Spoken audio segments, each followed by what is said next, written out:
Committee of the whole meeting to order here in the Village of Tinley Park, Cook and Will Counties, being held on Tuesday, January 7th, 2025. Happy New Year. Village clock has it at 5:48 p.m. Madam Clerk, would you please call the roll? 1 second, please.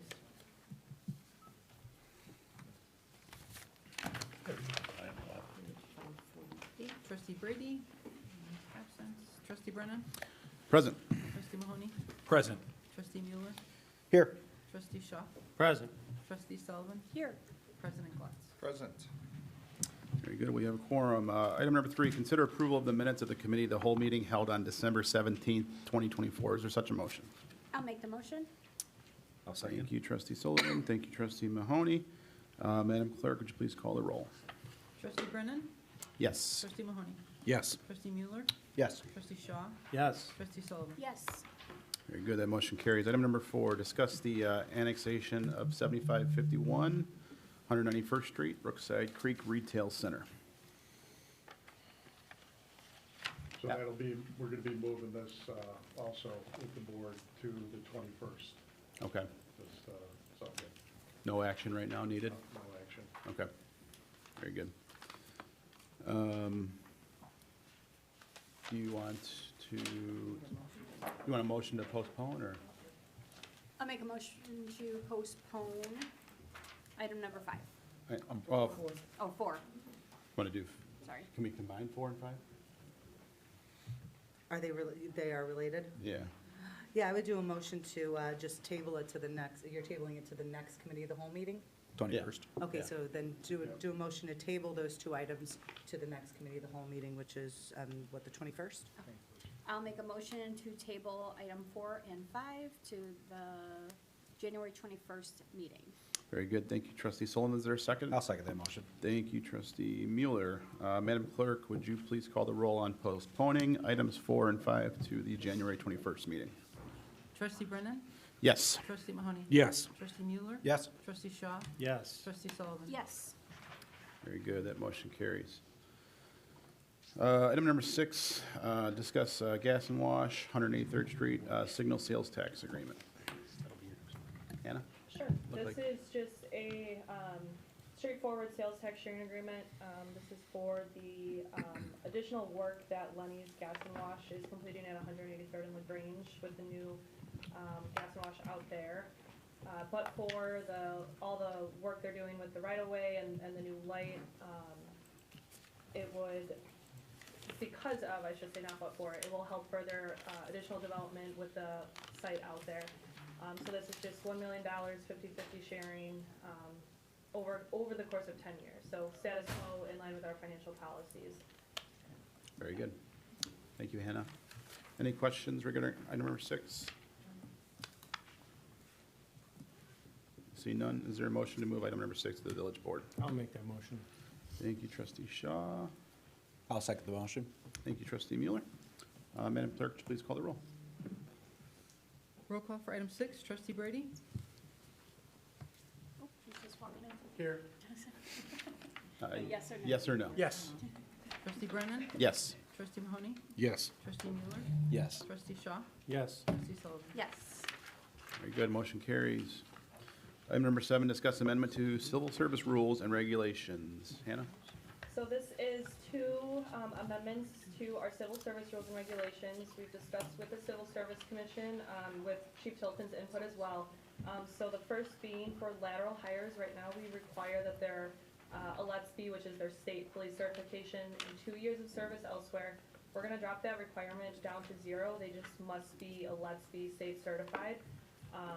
These people still come in and go through our FTO program. They're on probation their first year and whatnot, so we think that that will help us in terms of catching more good lateral hires. And then the second is related to the entry-level hiring process, So right now, with the way the entry-level hiring processes work, we have to post for applicants in a certain amount of time frame, and then we have to post and give them time to study for the written exam, and then we do the written exam. So it's a lengthy process, and with less and less candidates taking the exams, it's becoming difficult to continue to operate in that way. So we've done some due diligence. There's about 30 municipalities currently within Illinois who actually use an online test. So this would allow us to have an ongoing open application, similar to how we do the lateral hiring. So a candidate would apply, we would still require the power card and all the other requirements of the position, but they'd be able to take an online exam really at any time through the NTN network. So it'll just help us with the hiring process, keep things moving to improve efficiencies and continue to get good candidates through. Very good, thank you, Hannah. Chief, did you want to add anything to that? This is really gonna be, significantly advantageous to us. We've recently had a lot of success with some previous changes that we've made. One of the things that's gonna make this better for us is, specifically with the new hires, we'll be able to get them into the process much more quickly with it, instead of having to sort of wait up and make a queue. They'll be much more prepared, much faster. And with regard to the laterals, it'll be just like if we had sent them to the academy and they got out and came right into our FTO program. So once again, these are great efficiencies and will build on the success we just had. Right. Yeah, I think the landscape has definitely changed in the last 10, 15 years, and I think even on the fire side, I think, Chief, you've told me that from other departments too that have been having many issues. So appreciate you guys doing the legwork on this. And when do we have our next list going for the Well, laterals, I guess? So moving forward, it'll be an ongoing list so the laterals is already ongoing. People can apply at any time. As they come in, we just verify their, again, the kind of requirements that we have for them. We check their state certification, things like that, and then we start them through for employment immediately. Okay. So it'll be the same thing now with entry level, so it'll be ongoing. We actually have been working with the department. They've kind of assigned a sergeant, if you will, to recruitment. So in working with them, we created an interest form. So we actually have 25 candidates right now that have completed that interest form that would qualify as entry level. So as early as tomorrow, we can send emails out to them to let them know that hey, this is our new process. You can go ahead and start submitting your applications, and we'll contact you to take the exam once we verify, et cetera. So. Cool. Very good. Excellent. I just had a couple of real quick questions, just to understand the change. The current approach, is it an annual testing, or every 6 months, or how have we been doing So it? civil service rules and regs require that registers, they may be eligible for 2 years, they must be stricken at 3 years.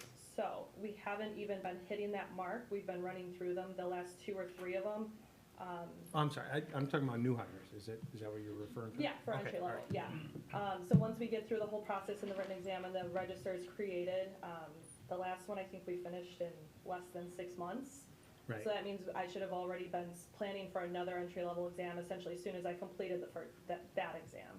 Okay. So it's staff time and there's costs. Oh, no, I associated with understand the it, so- value of it. I'm just trying to understand the logistics and the timing. So if, previously, how most departments have done it, you develop your list and you have to hire down from the list, and at some point you need a new list, right? With this new approach being more of a rolling, we're gonna have a rolling list, but at any time when someone's on the list, is it a similar thing where they're gonna age out on the applicant list at that point? Yeah, it's a good question. Just wondering if we've got all that figured out. Yeah, it's a good question. I mean, we did have legal review and they were okay with it, so, that still technically applies. Do I foresee having anyone on a list longer than 2 years at this point? No. The way I look at it, we're always hiring, although we are nearly fully staffed right now. Chief and I were just talking about it. So it will be rolling. Yeah. I don't foresee that situation coming up. It could, but. Yeah, I mean, I think it's a great benefit for the village. I'm just, kind of thinking through the potential downside if someone is, I don't know, 2 or 3 on a list, and before we get to them, somebody else comes in and now they got pushed down to 5, As long as it's been through legal and vetted for the, any exposure we have, I'm fine with it. It makes sense from the village's side. Yeah. Thank you, Trustee Shaw. Any other questions? Is there a motion to move item number 7 to the village board? Make the motion? Thank you, trustee Sullivan. Is there a second? I'll second. Thank you, trustee Brady. Madam Clerk, would you please call the roll? Roll call for item 7, trustee Brady? Yes. Trustee Brennan? Yes. Trustee Mahoney? Yes. Trustee Mueller? Yes. Trustee Shaw? Yes. Trustee Sullivan? Yes. Very good, the motion carries. Item number 8, discuss amendment to Title 5, Chapter 50 of Table 11, water and sewer charges. Yes, sir. Thank you very much. If you recall, a couple of years ago, we had an organization do a water rate study for us that hasn't been done in probably over 10 years prior to that. There was a lot of deficiencies found at that time for us to be able to hold and maintain the cost of transporting water to the residents of the village and some of our neighboring communities.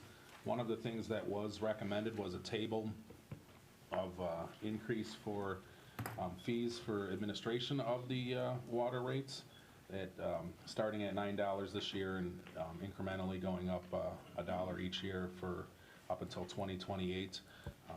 As this was implemented, it was found to be burdensome, and we have now changed, made a recommendation to change that it will be at $9 going on each year, unless it was found that this would not hold to be able to fund the program anymore. The other change we made was for the utility billing procedure.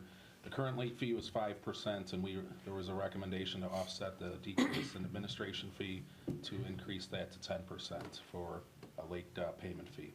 Those are the only two changes that we're looking at for doing this upcoming fiscal year.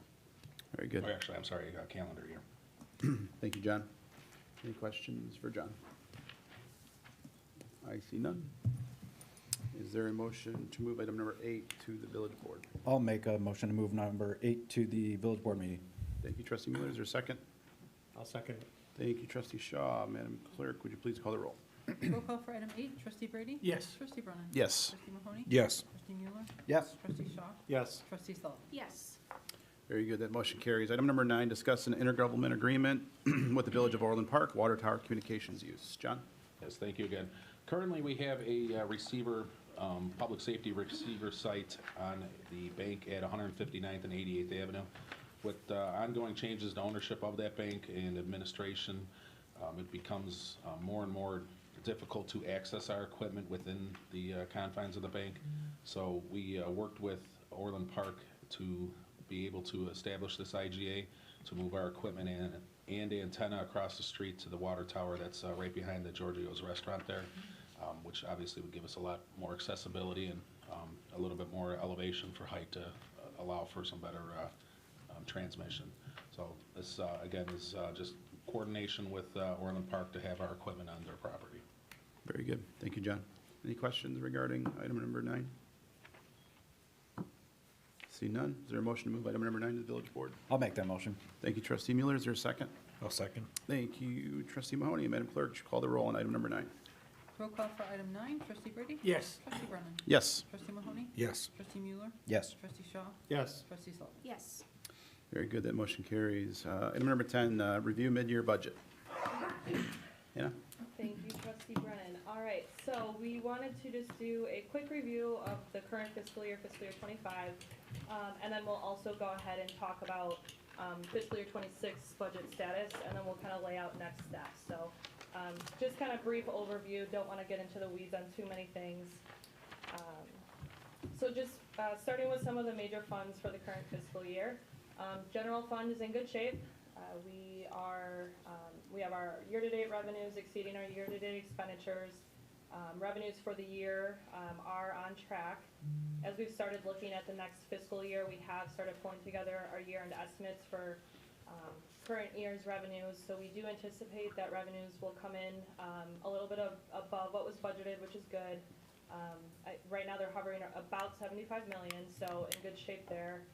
I'll point out, I think one thing we purposely didn't budget for was for the state grocery tax, because we weren't sure if the state was gonna take that away or not, so I think that's where a good chunk of those excess revenues are coming in from.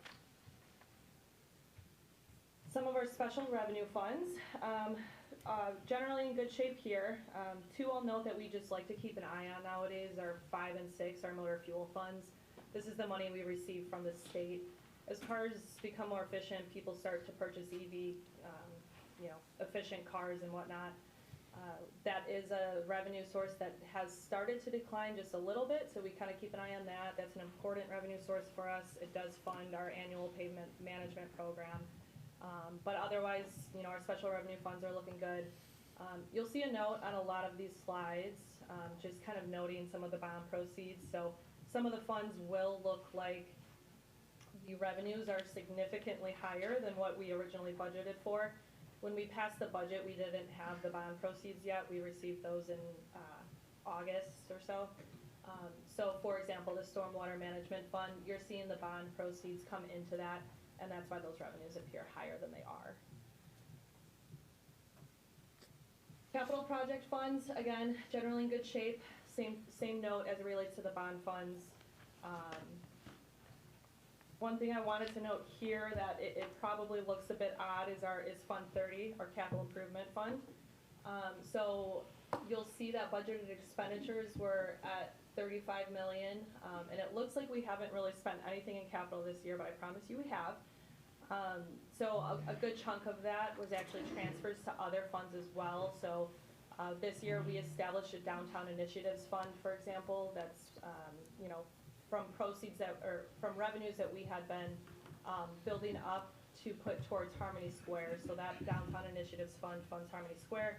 So there was a significant transfer of those capital funds into that downtown fund, things like that. So some of that is just kind of how the money is moving around. But generally speaking, all of our capital project funds are in good shape.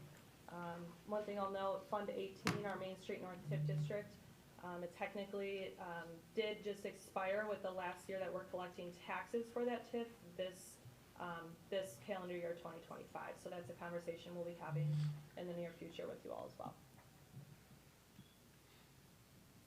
As it relates to our enterprise funds, again, for the most part, we're doing okay, largely due to the water increases that John was actually talking about. We hadn't increased them in 10 years. It is bringing some health back to our water funds that were otherwise operating in the red. I will say the fund that we continue to kind of worry about the most is Fund 63, our water wholesale fund. That one is currently in the red still.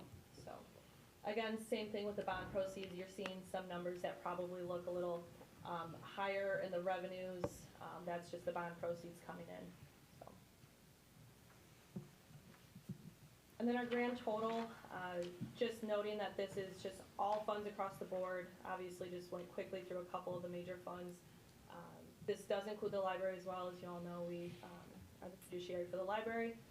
So just kind of highlighting the percent used, we're at about 70% for the fiscal year. So we're right on track with where we anticipate and should be. So moving on to our fiscal year 26 budget status. We did roll out the fiscal year 26 budget. We rolled it out in October. We started it about a month earlier. As you all know, we're going through the ERP financial system transition, so balancing the budget and that are two pieces in and of themselves. So we have already met with all the departments, gotten all of their operating lines, their input on capital requests, things like that.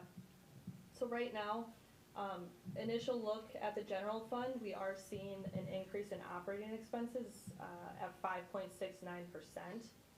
compared to the current fiscal year. So that is a bit high for us. We have already asked the departments to go back and take another look and see if there's a couple areas they can trim down some of those numbers. That's because of looking at the at the revenue projections for fiscal year 26. Right now they're hovering at about 72 million. Again, we're still in the initial stages. There are still inputs that we know we need to add in there. So I do anticipate that number will increase slightly, but not anything significantly, couple million, I think. So that's kind of where we're at in terms of the general fund. In terms of new personnel requests, we had about $1.45 million total in new personnel requests and or adjustments, things like part-time to full-time and whatnot. So those would be additional expenses that would get added to that operating fund, or that general fund, sorry.